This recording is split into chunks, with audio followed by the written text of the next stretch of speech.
All right, Shalom. Before I start, I'm going to give all praises to Yahweh, Bahasham, Yahweh Shai, Bahasham, Rakah Kodash, to honors to the elders and apostles, Great Millstone. Peace, blessings, and salutations to all like Akim, Wa Akwath, learning and teaching in truth and sincerity. Another video through the Spirit. All right, and for this one, dealing with, modern day madness and prophecies. Your brother Malak just got some clips. Gonna let him play through, of course. Let's start with this migrant situation ain't going away, and it ain't gonna get no better. So let's take a look. They just got up in there. They just got up in there. Hell no.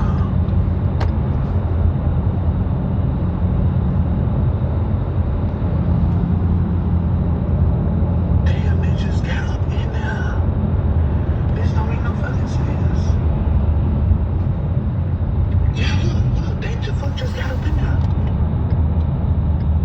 They just got up in there. So you see, she's recording from Chicago. Them going into an abandoned, apartment complex. Yeah. Check this shit out. Y'all, it's moving. Furniture up in there, like they got furniture. They got, oh yeah. And so this is later that day. They got lights on. Now they moving furniture up in that mug. Why? Because they're trying to survive and escape the cold. All right. So the point being, they don't have a problem resorting to crime to survive. So y'all, what you think gonna happen when this society that they've just freshly come to collapse, or when they declaring the mark out here? They gonna be getting it in. All right.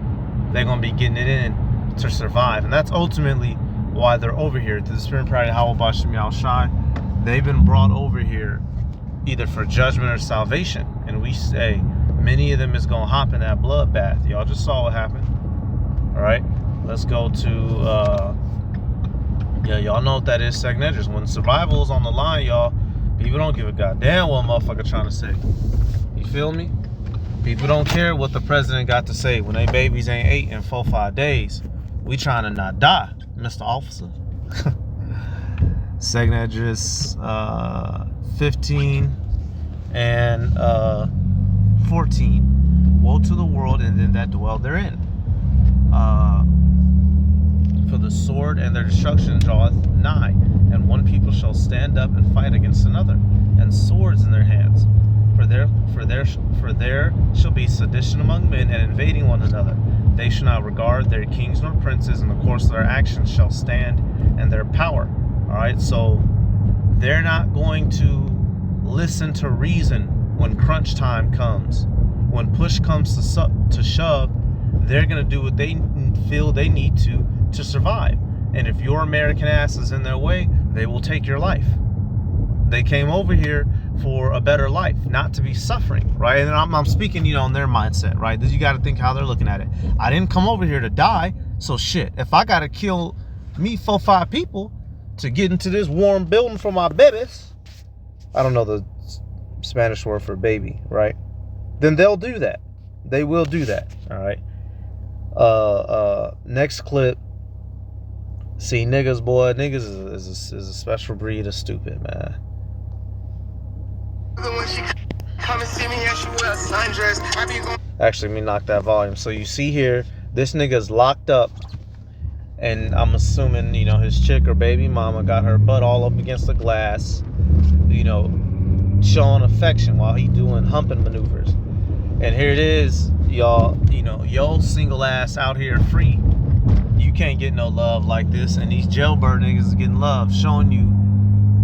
Now, right, a woman's supposed to be loyal to her man. But what this shows you, hey, we not stupid. We all know what's going on in the hood in the so-called black community.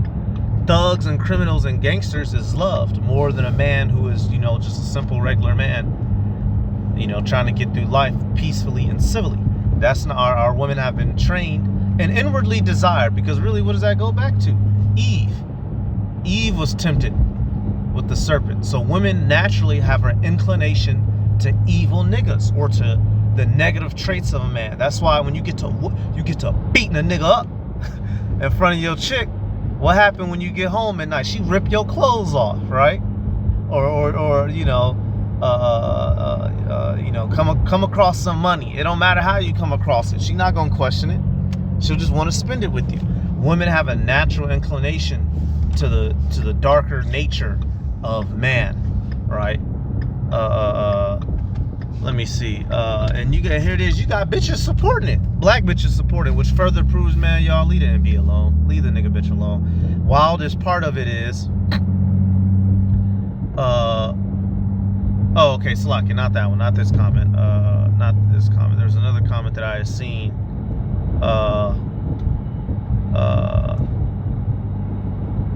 Let me see. I gotta find it. Slacking. Basically, you had bitches saying, I bet you he is supporting her better in jail than niggas on the street, which is completely fucking, like, dude, come on, you know, completely, crazy work. Let's do this.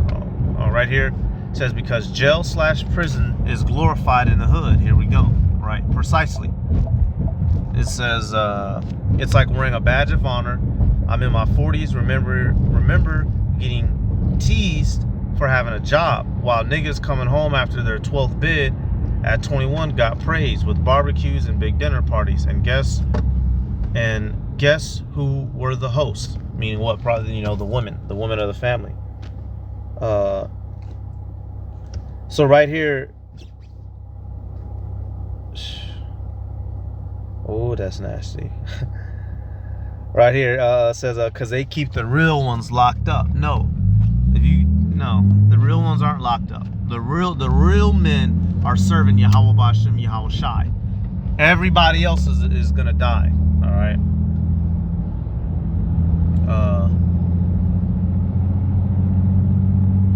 Man. Wow, this is crazy. Look, listen. Those men in prison apply different type of pressure these niggas in the free world lack. Wow. You want to know why they applying a different type of pressure? Because they've been getting dicked in their ass. That's why they're applying a different pressure. So you see the women clearly that are you know, helping the pass along the STDs, right?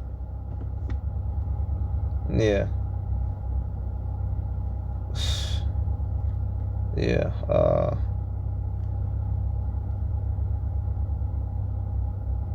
Look at this shit. This shit's crazy. It's just crazy.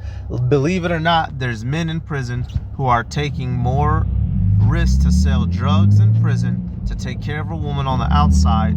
So that's why there's some women on here stating that they provide, taking penitentiary chances while they're already in prison. Those wild. Y'all, man, you can't make this shit up. You got our people out here defending niggatry. You shouldn't be defending this. There's nothing you can say to defend this. This nigga's a convict criminal. This nigga's a felon. He doing time. And she in there spreading her little body up against the glass, getting more love than you. That nigga getting more love than you in your whole life and in jail. All right. I ain't gonna dwell on that too long, but so you see that side of the coin. You see what niggas is on. Well, let's see what E is up to. Just a couch at a place in the suburbs. No, not by a long shot. Oh, wow. The police reaction. Seeing the secret entrance revealed to a gun lover's treasure trove. Officers finding a range of weapons at the property: handguns, shotguns, more than 1,000 rounds of ammunition, plus a workbench equipped to modify firearms. Even an underground shooting range, complete with pulley system to set the target. A bunker, an underground shooting range, an arsenal of high-powered firearms right in suburban Perth. It's just incredible. The stash also included a .50 caliber rifle with ammo, a weapon designed to penetrate armoured vehicles, even buildings. We also found a suppressors which are like a silencer. That's illegal.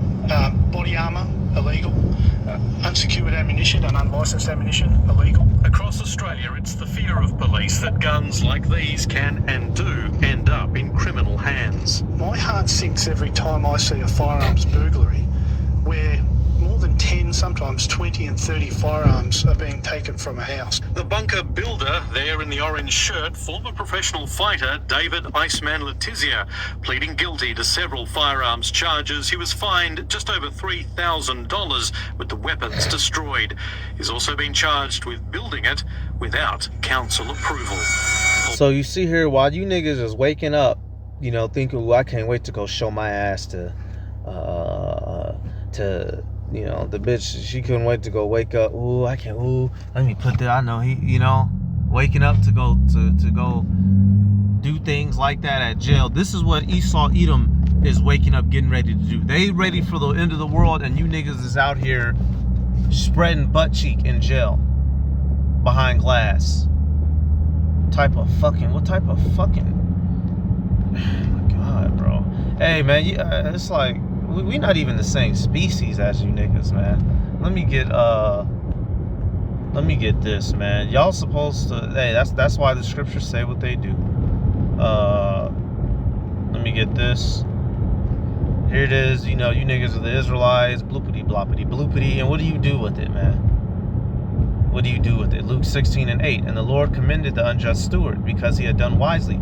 For the children of this world are wiser in their generation than the children of light. All right, so here it is. He's prepping and getting ready for the end of the world, and you niggas is still on hood boogery. You niggas is still running around, getting high, man. Y'all, I ought to show y'all. I recorded this clip, y'all. I was at work, y'all.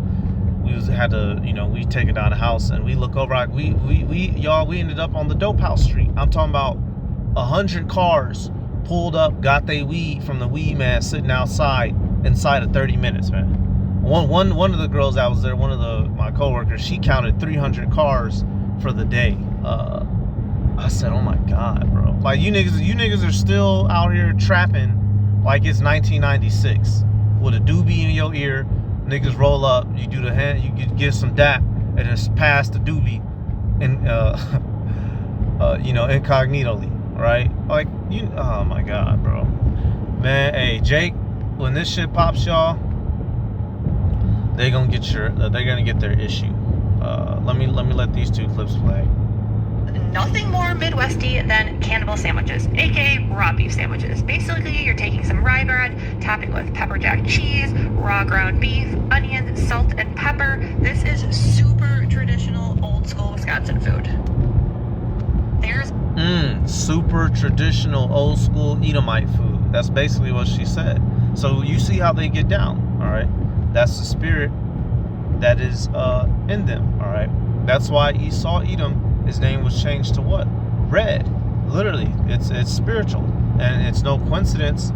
Edomites, many of them, they love to eat their what? Their meat what? Rare or medium rare. Damn near, and this is just completely uncooked. Like, that's outright unhealthy. That's dangerous. Nigga, salmonella. You know? That's not even, they didn't even, you didn't even singe anything. That's straight up raw meat. Like, where are y'all from? nothing more. They're the Edomites. That's where they're from. They're the Edomites. And that's against biblical law. You're supposed to cook your meat before you eat it. But once again, this man glorifies everything that the scriptures say not to do. Everything the scriptures say not to do, he does it and allows it. All right. Hey, we're going to go to, what is this? Genesis 25. What is that? What is that? It says, and Jacob sawed pottage, and Esau came from the field, and he was faint. And Esau said to Jacob, feed me, I pray thee, with the same red pottage, for I am faint. Therefore was his name called Edom. And Jacob's, okay, yep, saying, you know, this is a story of how we acquire the birthright, right? Esau Edom ate the red pottage, all right? Verse 33 says, and Jacob said, swear to me this day, and he swore unto him, and he sold his birthright unto Jacob. Then Jacob gave Esau bread and pottage of lentils, and he did eat and drink, and rose up and went his way. Thus Esau despised his birthright. And so this goes to show you the impatient spirit that Esau Edom naturally has, which they still carry to this day, which is why fast food exists, which is why even still now they will famously eat food bloodied out, or then cannibal sandwiches. not fully cooked. And hey, the law is in Leviticus. Matter of fact, you're not supposed to do that. All right, medium rare is unfucking lawful. Leviticus 13:7, and it shall be slack it. Yep, yeah. Here we go. Yep. And it shall be for perpetual statute for your generations throughout all your dwellings, that ye eat neither fat nor blood. Okay, and you have another one. Where else? Deuteronomy. That's against the law. Deuteronomy 12. Yep, and 23. Only be sure that thou eat not the blood, for the blood is the life, and thou mayest not eat the life with the flesh. So straight up, you're not supposed to eat the life with the flesh, which the blood is the life. So we're not supposed to eat. You're supposed to have your meat fully cooked. And really, this is just to the Hebrews, right? Us, the Israelites. But Esau, Edom, the so-called white man, you're claiming to, know the Bible. You're claiming that, God, running up and down the street talking about God and Jesus, but you don't uphold no parts of the Bible. That's the Old Testament. So it's done away with. Why not I ain't gonna say that shit on camera. If all the law is done away with, let's do some really vile things. How about that? I'll say it like that. Demons, man. So you see the spirit of Pepper jack. The spirit of E on display. That's their way of cooking shit. Some salt and some pepper, man. That's fucking deranged, bro. That's crazy work. That's nasty work. Let me get another one. This one's a little bit just a funny clip, right? Funnies.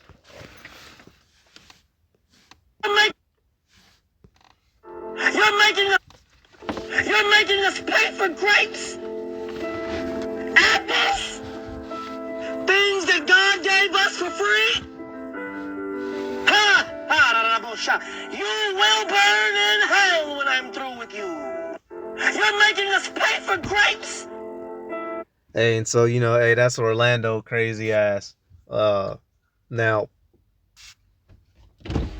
we understand that he's bugged out, but he's making a true point, sarcastically, right? What, ain't he a comedian? Right, exactly. But this is the state of the world that we're living in. You're paying for things that naturally fucking grow. Now, yes, do you pay for goods and services? Yes, obviously. But this man Esau Edom, he has a monopoly on everything, y'all. You shouldn't have to pay for water. You should have a well you can go get your water from. Where has all that gone? Who do you know nowadays that has a well, right? That's still alive? What family members do you have that have an entire garden, sheep, cattle? Nobody. Who is the reason for that? Esau Edom. He's taking the peace from us. He's literally made himself the god of the world. All right. And like Orlando's saying, you motherfuckers gonna burn. You're making us pay for grapes, apples, things that God gave us for free. You will burn in hell when I'm through. Hey, he's stupid. He's funny. Now I just want to get in the law, because even in the law it tells you ain't supposed to just take everything. And this nigga Esau, he takes and takes and takes and takes and takes and monopolizes everything. He takes everything, y'all. Leviticus 19 and 10. It says, "And thou shalt not glean thy vineyard, neither shalt thou gather every grape of thy vineyard. Thou shalt leave them to the poor and stranger. I am Yahweh Ba'ashem Yahweh Shai, your power." Hell, that next verse. "Ye shall not steal, neither deal falsely, neither lie to one another." Does he keep that? No, y'all. He takes everything. You're literally, it's dealing with farming. We're farmers. We're shepherd people. You're supposed to leave certain parts of your crops left for the poor and for the stranger. You don't dominate and monopolize everything. And that's E. E capitalizes and dominates every inch of life. This nigga blood test your piss. You can't even go get a job without this nigga collecting your piss. Hair follicles, right? which we don't, you shouldn't be doing no, you shouldn't be out here doing hard drugs and shit. But you feel what I'm saying, man? Like, damn, man, can you want me working here or not? Do you want me working here or not? Got to spit in the tube, get your wee wee out, piss in some shit. Don't flush or they'll fail you. You see what I'm saying, man? It's like, damn, man, this nigga takes everything, y'all.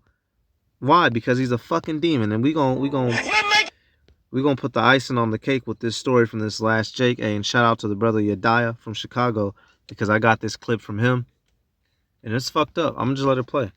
Story that has me literally shaking right now. So for context, I drive trucks, and I stop at this Denny's to grab a coffee because I'm addicted to caffeine. I went in there to get my coffee to go, and then I walked to the bathroom, but as I'm walking to the bathroom, it's this old guy sitting to the left with about 12 people that's celebrating his 89th birthday. I got a call from my dispatcher, and he was like, yo, you can chill, no rush, they're not ready for the freight, so you can relax a little bit. Sat down, ordered some food, so now I'm sitting like across from the guy that's celebrating his birthday. Time goes by, I'm down there at the end of my meal, and everybody that basically came to celebrate with him had left, so now it's just him and his wife. So as I get up to go wash my hands, I see him and I give him a smile. I'm like, happy birthday, young man, 89. That's a lot of memory to have. Here's the thing, I don't even know why I said that. He could have had Alzheimer's. I'm not even sure what I meant by that.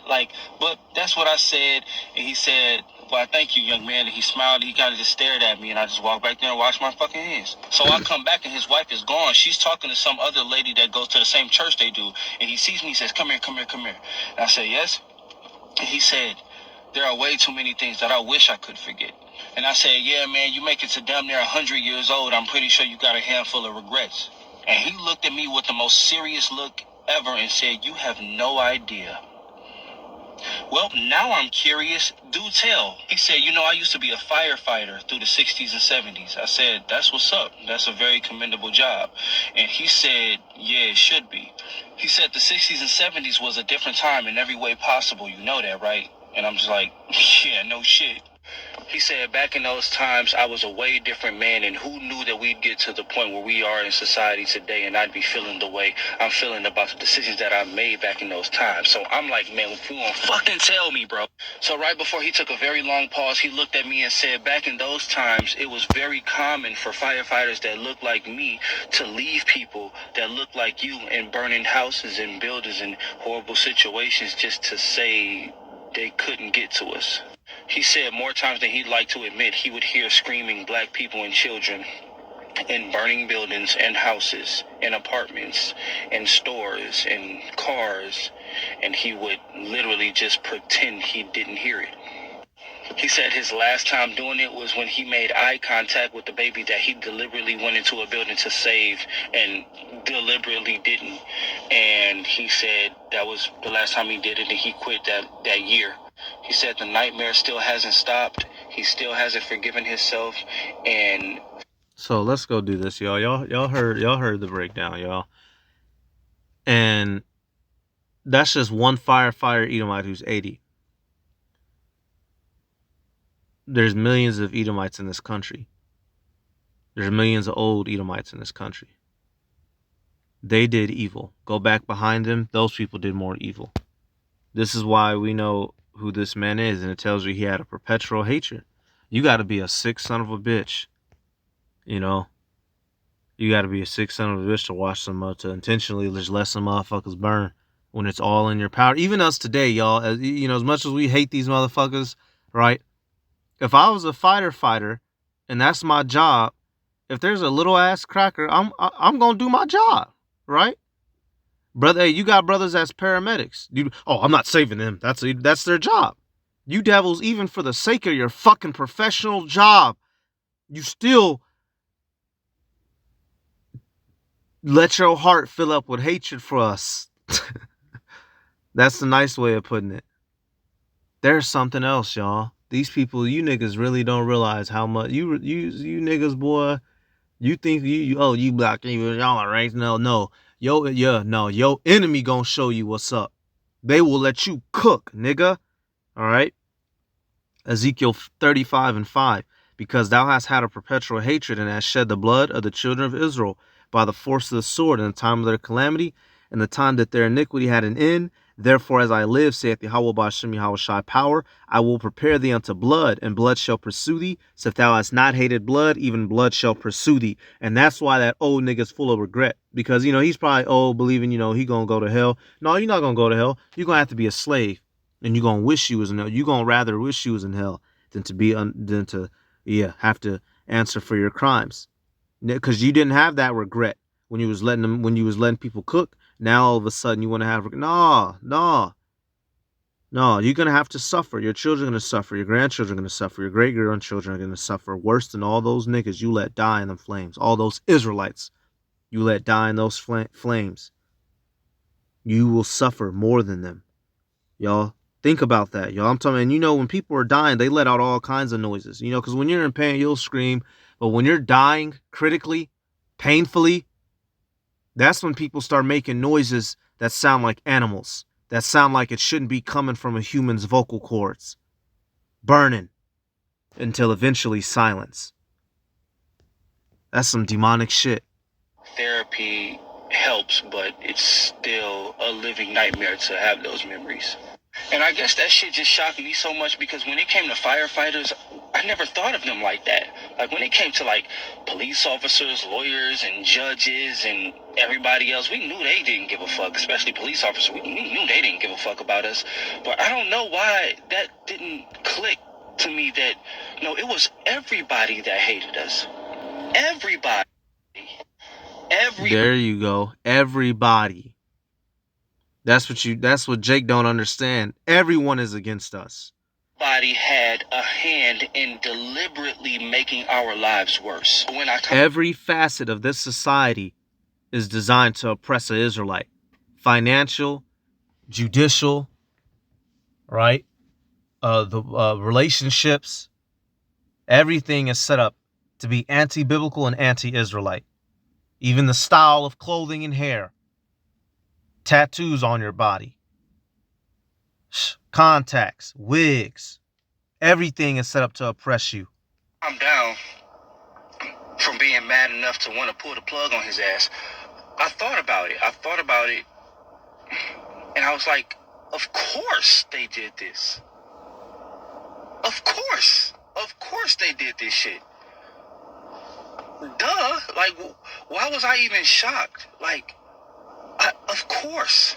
But it is something that I cannot think about for too long because that visual of you fake going to save somebody and not saving them because of the color of their skin and the entire 911 understanding because, oh yeah, you couldn't get Jamal. Oh well, just another one gone. Like, that shit, I don't know. Okay, quick story. So, it was even affecting Jake. He trying to live his worldly life, but that shit, he couldn't even. That was too much for him. So that's what's. I'm gonna use this. Come and see me, Slacky, y'all. That's crazy. I'll use that for the thumbnail. This shit, y'all. These people, this place, y'all. But it was prophesied. We're gonna be like this, but soon, the roosters will come to. The cocks will come to crow. Obadiah. So you did all that burning on us. Well, what are we gonna do to you, Edomites? It's only just. It's only fair. Obadiah 1:18. And the house of Jacob shall be the fire, and the house of Joseph a flame, and the house of Esau for stubble, and they shall kindle in them and devour them, and there shall not be any remaining of the house of Esau, for the Lord hath spoken it. All right, Yahweh Ba'ashem Yahweh Shai hath spoken it. This is what's coming, and we can't wait. All right, You let us die in them flames, we're going to watch you burn right back. All right, so I'm going to give all praises to Yahweh, Bahashem, Yahweh Shai, Bahashem, Rakakodash, the honors to the elders and apostles of Great Millstone. Peace, blessings, and salutations to all the elect Akim Wa Akwath, learning, teaching, in truth and sincerity. Shalom.